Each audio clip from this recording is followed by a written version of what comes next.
Bonjour et bienvenue sur la 7ème étape de la Vuelta. Remco Evenepoel de la Quick-Step Alpha Vinyl a pris les commandes du Tour d'Espagne hier sur la première étape avec une arrivée en altitude. Le maillot rouge a une nouvelle fois changé d'épaule. Pour la 6e fois en 6 jours, on change de leader et c'est une première historique sur un grand tour depuis le Giro 1958. Patient en revanche qu'au soir de cette étape, Evenepoel ne soit détrôné car le tracé du jour est plutôt taillé pour les baroudeurs. L'échappée a de grandes chances d'aller au bout aujourd'hui. En balayant le plateau, bon nombre de profils se détachent, des punchers sprinters aux baroudeurs purs. Tous n'ont qu'un seul but dans cette journée, prendre la bonne échappée. Mais pour certains sprinters, capables de passer la difficulté de la journée, tout dépendra de la volonté du peloton à contrôler les échappées.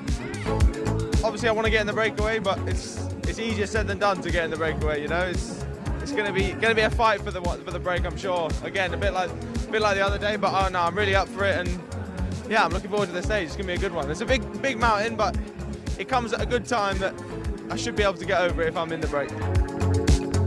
I think it's going to be a tricky one today because I don't know who's going to control it, who's got the guts to control it for a sprint. So I think it'll be a breakaway. If there's a strong bunch of guys, no one's going to be able to chase them. Guys are tired from yesterday.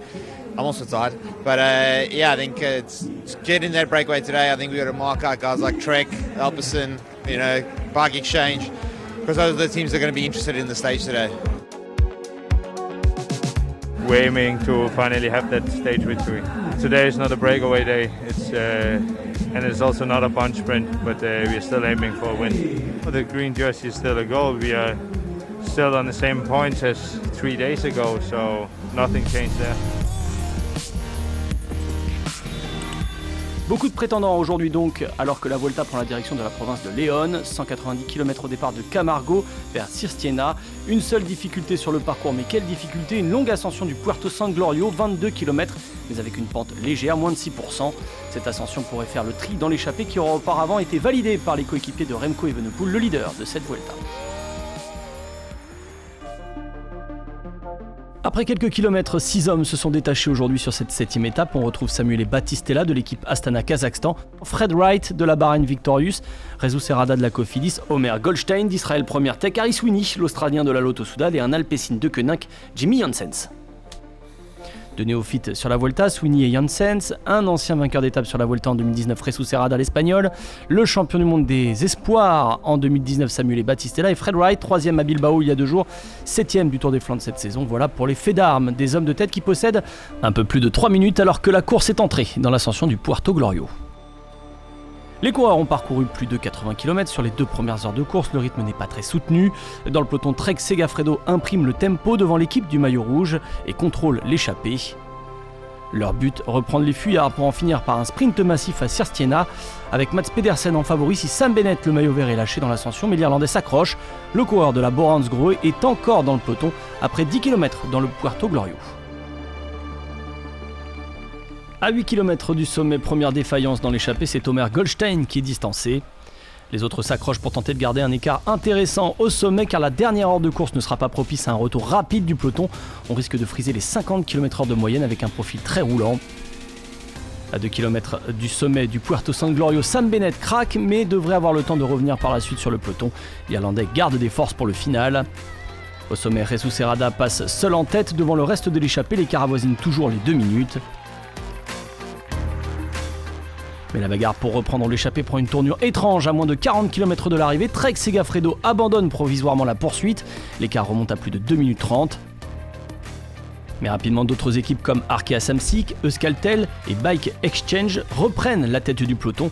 L'écart passe sous les 2 minutes et l'approche du sprint intermédiaire à Las Salas, à 22 km de l'arrivée, permet à l'équipe Bora de venir se mêler à la poursuite pour Sam Bennett qui est revenu dans le peloton. Et à moins de 20 km de la ligne, le bras de fer est engagé. Le peloton s'y est mal pris sur cette étape avec encore plus de 40 secondes de retard alors que l'on entre dans les 5 derniers kilomètres. L'échappée, c'est sûr, ira au bout et ne se désunit pas. On va attendre le dernier kilomètre pour commencer à se disputer la victoire d'étape. On est à présent dans le dernier kilomètre. Le peloton n'a pas réussi à revenir sur les échappées. Ils sont encore 5 à pouvoir aller chercher la victoire. Battistella, l'Italien d'Astana qui chasse les étapes sur cette Vuelta.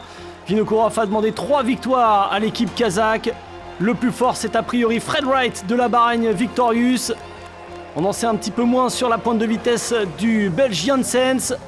Harry Sweeney de la Lotto Soudal, coéquipier de Thomas De Gendt pour aller chercher cette étape en mauvaise position, mais il est obligé de lancer le sprint. C'est Fred Wright pour la Bahrain Victorious qui est en tête pour le moment de ce groupe d'échappés. Battistella semble être un petit peu plus loin. Janssen est un peu court, Sweeney également. Ça va débouler tout de même avec la pointe de vitesse de Jesus Herrada sur la ligne. Battistella, Herrada pour la Cofidis qui vient chercher cette étape.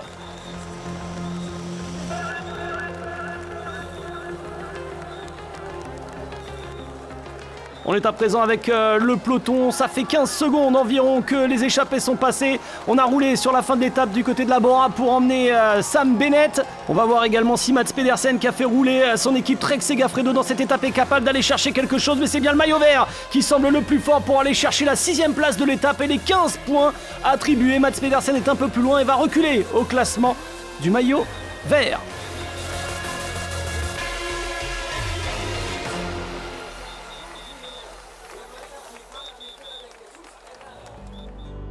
On attendait Fred Wright, mais dans une position pas idéale dans le final. Le Britannique s'est fait surprendre sur cette arrivée à Cistierna. Placé en tête du groupe, le coureur de la Bahrain Victorious a vu débouler Battistella et Herrada, l'Espagnol qui a la photo finish devance l'Italien sur la ligne. Jesus Herrada est le porte-bonheur de l'équipe Cofidis. L'Espagnol est d'ailleurs le dernier vainqueur sur le Tour d'Espagne pour l'équipe française, après un succès sur la 6e étape de la Vuelta en 2019. Il porte son total de victoires à 18 et 3 sur le World Tour. Cofidis de son côté signe un 16e succès cette saison. Muy importante porque pues bueno, ha costado mucho hacerse la fuga hasta que hemos cogido una ventaja considerable. Después en el puerto también hemos tenido que hacer mucha fuerza y la verdad que nos hemos entendido bastante bien los 6 y luego los 5 que íbamos. Y bueno, era darlo todo hasta el final. Sabíamos que el terreno final y un poco el viento pues jugaba a nuestro favor y lo hemos podido conseguir, muy contento. Herrada s'impose devant Battistella et Fred Wright qui enchaînent les places d'honneur cette année. Après une 2e place à Saint-Etienne sur le Tour et une 3e à Bilbao il y a 2 jours. Au classement général, Remco Evenepoel a simplement surveillé les débats aujourd'hui et le peloton a terminé à moins de 30 secondes. Du coup, pas de changement car les protagonistes présents dans l'échappée aujourd'hui étaient tous à plus de 20 minutes du leader. Le classement par points est toujours dominé par Sam Bennett qui a fait l'effort pour être présent dans le peloton pour le final. Il encaisse 15 points tandis que Pedersen n'en prend que 9. Résultat, 15 points d'écart désormais entre les deux coureurs pour la course au maillot vert. Une seule difficulté répertoriée pour le classement de la montagne, le Puerto San Glorio, 10 points au sommet pour l'Espagnol Jesus Herrada, le vainqueur de l'étape. Le coureur de la Cofidis combattant du jour se place dans la lutte pour le maillot à poids, toujours dominé par le monégasque Victor Langelotti. Le meilleur jeune, c'est toujours Remco Evenepoel qui a 1 minute et 12 secondes d'avance sur l'Espagnol du AE Team Emirates Juan Ayuso. Pour Remco Evenepoel, la défense de son maillot rouge débute véritablement demain avec une 8e étape montagneuse. 153 km entre Pola de Lavagna et le Puerto de Ernest Itamesa avec une ascension dès le départ et une autre à l'arrivée. 6 ascensions donc sur le parcours et un bon terrain de jeu pour faire exploser le peloton ce samedi.